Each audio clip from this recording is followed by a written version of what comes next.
ishtara, membeli kesesatan dan ditukarkan dengan petunjuk. Mereka berjual beli dengan Allah, membuang petunjuk yang mereka temui dan mereka mendapatkan kesesatan. Karena rabihat tijaratuhum, perniagaan mereka tidak menguntungkan. Wa ma kanu muhtadin, mereka tidak mendapat petunjuk. Sementara orang yang beriman, Allah berfirman dalam surah At-Taubah, Inna Allah ashtara minal mu'minin anfusahum wa amwalahum bi anna lahumul jannah. Sesungguhnya Allah membeli dari orang yang beriman harta dan diri mereka, dan Allah nak tukar dan kurniakan kepada mereka syurga. Allah menyatakan dalam ayat yang lain, yarjuna tijaratan la tabur, mereka mengharapkan perniagaan yang tidak akan rugi. Setiap kali kita bernafas di atas muka bumi, kita sedang berada dalam perniagaan. Allah beri modal nyawa kita, beri modal umur kita, ra'sul mal, untuk kita isi dengan aktiviti yang menguntungkan kita. Sebahagian orang merasakan keuntungan itu dengan harta yang banyak. Qarun sudah punya harta yang banyak tetapi dia tidak beruntung. Sebahagian orang merasakan keuntungan apabila dia punya penyokong yang ramai. Kaum Nabi Nuh punya penyokong yang ramai tetapi tidak beruntung. Sebahagian orang menyatakan merasakan keuntungan itu apabila dia mempunyai kekuatan. Wa qalu man ashaddu minna quwwah. Kaum Ad, kaum Samud diberikan kekuatan tetapi mereka tidak beruntung. Sebagian orang merasakan keuntungan itu apabila dia memiliki jawatan yang tertinggi dan mempunyai pembangunan dan projek yang hebat dalam negaranya. Qarun, Fir'aun pernah berkata, alaysa li mulku Misra wa hadhihi al-anharu tajri min tahti afala tubsirun. Fir'aun berbangga dengan projek, dengan pembangunan sungai mengalir di dalam negaranya, di bawah pemerintahannya, berbangga dengan air yang diberikan kepada rakyatnya. Akhirnya Allah binasakan dia dengan air di dalam laut. Sebahagian orang merasakan kehebatan dia apabila dia pandai berbicara dengan kata-kata yang indah. Allah menyatakan, wa minan nasi man yu'jibuka qawluhu fil hayati dunya wa yashhadu Allah 'ala ma fi qalbi wa huwa aladdu al-khisam. Mereka pandai berbicara tetapi mereka adalah musuh Allah Subhanahu wa ta'ala. Keuntungan yang sebenar dalam perniagaan yang dikurniakan oleh Allah Subhanahu wa ta'ala apabila manusia menjadikan seluruh kehidupannya berpandukan kepada ajaran Allah Subhanahu wa ta'ala. Allah berfirman dalam surah Al-Imran ayat 85, "Wa man yabtaghi ghayra al-islam dinan falan yuqbala minhu wa huwa fil akhirati minal khasirin." Orang yang rugi ialah orang yang tidak menjadikan Islam sebagai cara hidupnya. Orang yang beruntung ialah orang yang mencari Islam dan Al-Quran yang dijadikan sebagai keperluan untuk diri dalam masyarakat. Allah berfirman dalam ayat 58 surah Yunus, "Qul bi fadlillahi wa bi rahmatihi fabidzalika falyafrahu huwa khairun mimma yajma'un." Katakanlah wahai Rasulullah kepada umat kamu, bi fadlillahi wa bi rahmatihi, dengan limpah kurnia Allah dan rahmatnya. Limpah kurnia Allah adalah Islam, rahmatnya adalah Al-Quran, sebagaimana disebutkan dalam tafsir Jalalain, tafsir At-Tabari dan lain tafsir sebahagian tafsir yang lain. Barang siapa yang mendapat Islam, barang siapa yang mendapat Al-Quran, fabidzalika falyafrahu, maka dengan demikian hendaklah mereka bergembira. Mereka kerana merasa bertuah melahirkan kesyukuran di atas anugerah tersebut. Kenapa? Wa khairun mimma yajma'un. Kerana Islam dan Al-Quran yang kita pelajari, yang kita miliki, yang kita cari, yang kita hayati, yang kita sebarkan, lebih baik daripada segala yang dihimpun oleh orang lain. Orang lain menghimpun harta, bila mereka meninggal dunia harta hilang sekelip mata. Orang lain menghimpun teman, apabila mereka meninggal dunia teman akan berpisah sekelip mata. melainkan teman yang baik. Al-akhillau yawma idzin ba'dhum li ba'dhin aduwwun illa al-muttaqin. Orang lain menghimpun gelaran hebat, gelaran itu boleh hilang sikit mata. Tapi manusia menghimpun Islam dengan Al-Quran, apabila dia masuk ke dalam kubur, dia tidak meninggalkan, bahkan dia masuk bersama dengannya ketika malaikat menyoal, wa ma imamuka wa ma dinuka wal islamu dini wal Qur'anu imami. Oleh sebab itu, salah seorang ulama menyatakan ibadah orang salaf, kelebihan ulama salaf apabila saat-saat dan detik yang Allah kurniakan kepada mereka, mereka gunakan imma al-qira'ah wa imma al-dirasah wa imma ala as-sajjadah wa kulluha hasanah. Sama ada mereka membaca, sama ada mereka mengajar, membaca sama ada Al-Quran ataupun kitab, sama ada mereka belajar atau mengajar, sama ada mereka beribadah, ataupun sekurang-kurangnya kalau tiga perkara itu tidak ada pada mereka yang terakhir, kehidupan mereka penuh dengan qudwah hasanah. Al-Imam Syafi'i rahimahullah ta'ala membahagikan malamnya kepada tiga, sebahagian untuk ilmu, sebahagian untuk ibadat, sebahagian untuk tidur. Ketiga-tiganya merupakan qudwatul hasanah. Oleh yang demikian, peluang ikhwah dan akhwat yang masih belajar di sini, yang berada di samping Syekhuna, perlu merasakan pentingnya detik dan saat yang Allah kurniakan kita berada di sini.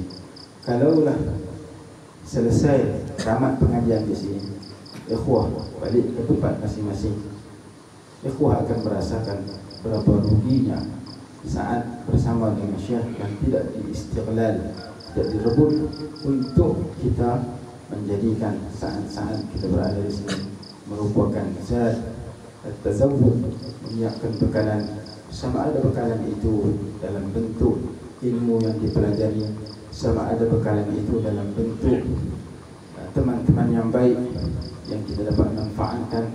Seorang ulama yang besar pernah berkata, ra'aitu ta'thir al-mastur aqwa min al-mashhur di ardi tarim. Ketika aku bermuamalah dengan ulama-ulama daripada tarim, aku merasakan kesan daripada orang-orang yang mastur, yang tidak dikenali di sana, lebih kuat daripada ulama-ulama yang masyhur. Kerana ada orang yang berada di sekeliling kita walaupun tidak berbicara, kadang-kadang hubungan dengan Allah lebih tinggi. Kadang-kadang kesan daripada kekuatan kerohanian yang ada pada dia, kehebatan yang ada pada dia, berpindah kepada kita apabila kita bergauli mereka dengan pergaulan yang terbaik. As-sufi, kata ulama, huwa alladhi yu'amilu Allah bi husnil ibadah wa yu'amilu an-nasa bi husnil khuluq.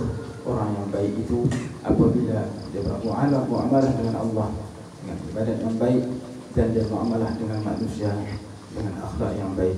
Mudah-mudahan kurniaan Allah yang berharga pada diri saya untuk berada di sini 1-2 hari, dan kepada tuan-tuan, ikhwah dan akhwat yang berada di sini ada yang bertahun-tahun, dapat direbut dengan sebaik mungkin, dan Allah Subhanahu wa taala memberikan manfaat kepada kita untuk kita menjadi manusia yang dapat mengisi diri kita dan masyarakat dengan dua perkara yang berharga yang disebutkan dalam ayat 58 surah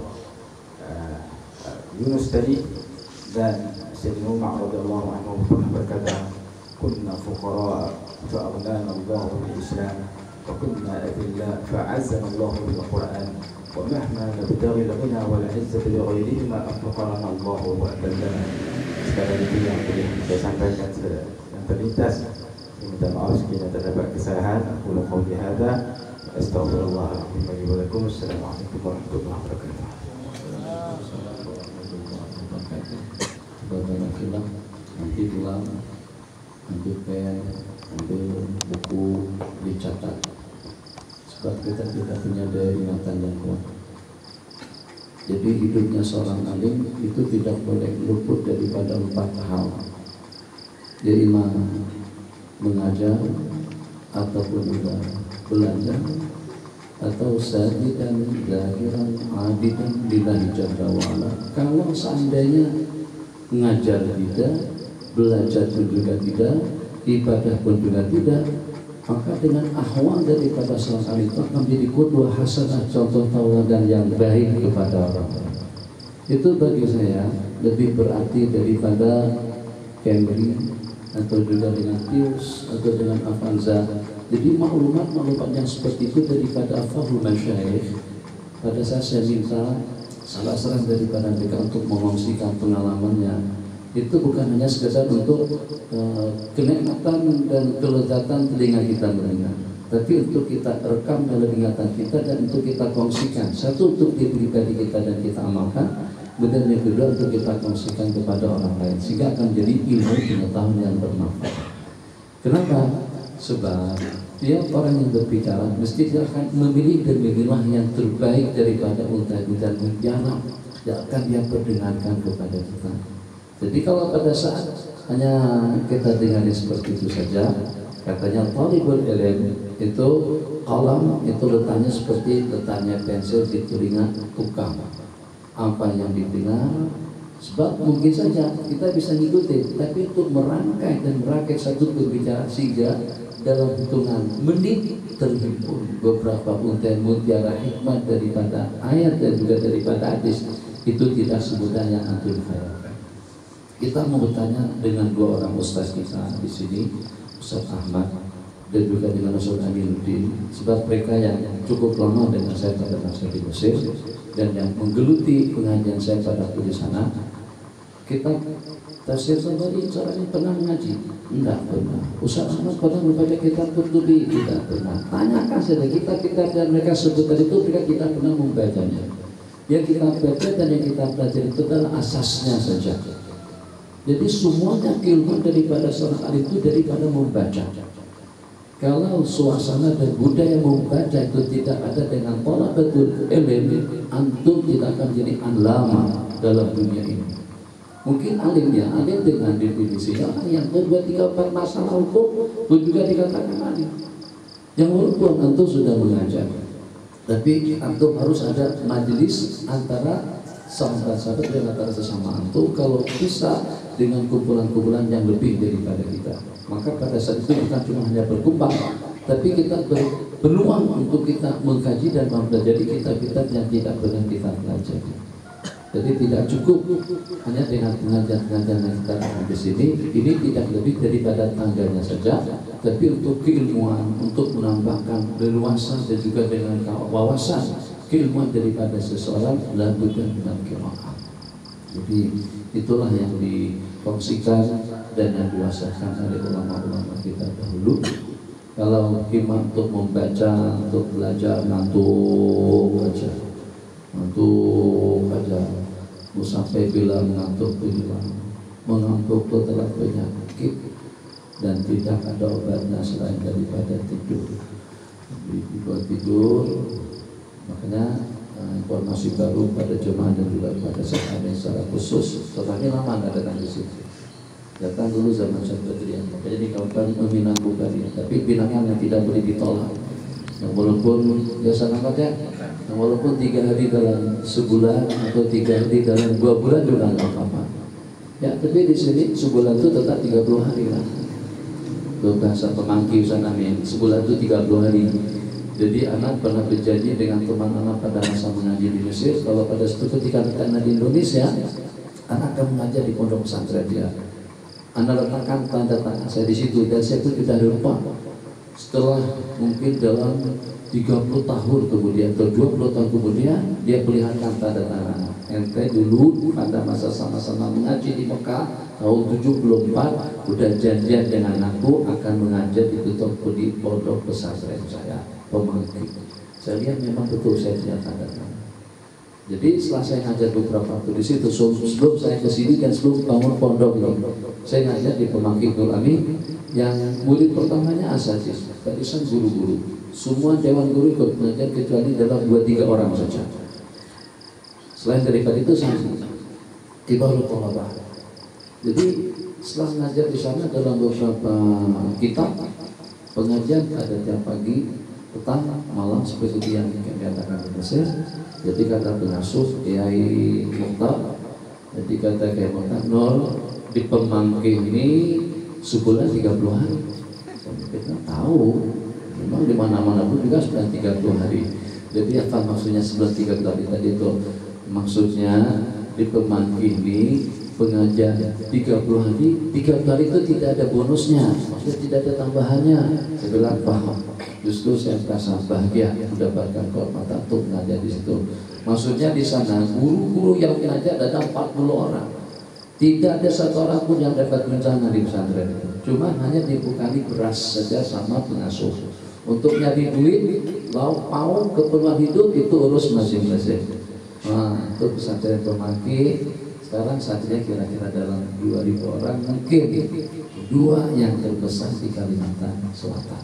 Setelah Darussalam mungkin yang ketiga atau yang kedua, yang kedua atau yang ketiga Normal Islam atau Al-Falah yang ada di Banjarbaru. Jadi saya ingin simpulkan, sahabat-sahabat yang berhasil dalam dunia ilmu itu karena mereka membudayakan yang pertama membaca, tapi membaca yang dilatar belakangi dengan amalan, dengan zikir. Kalau tidak, bacaan akan hilang kalau tidak disertai dengan takwa Allah Jalla wa'ala, agar dengan maklumat lekat dalam ingatan kita. Kemanapun kita pergi, nggak usah bawa kita, nggak usah pakai IP, nggak usah pakai network, nggak usah pakai komputer. Ya kalau untuk sekedar murajaah, untuk sekedar memastikan, silakan saja kesana kemari. Jangan belum ceramah lagi, udah buka IP, belum lagi ceramah sudah buka netbook. Apa yang mau diceramahkan? Kenapa? Sebab ilmunya adalah IP, ilmunya adalah netbook, bukan dalam akal dan ingatan.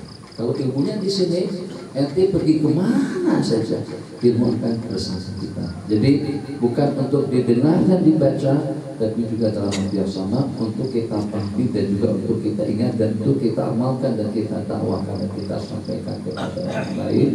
Hadza wabillahi taufiq. Wassallallahu ala sayyidina Muhammad wa ala alihi wa sahbihi wasallam. Wassalamualaikum warahmatullahi wabarakatuh. 3 saja ya Allah. Nah, itu duha nanti selatan pagi di Saman Jantan ke tempat tidur masing-masing. Saya mau sebut tempat penginapan tuh malu terus terang. Nanti Saman pagi akan diantar di tempat penginapan. Rasa-rasa kata-kata penginapan itu seperti hotel bintang 5 begitu. Padahal tempatnya seperti apa? Jadi di tempat tidur masing-masing. Itu lebih lembut bahasanya. Wah, ya masih ada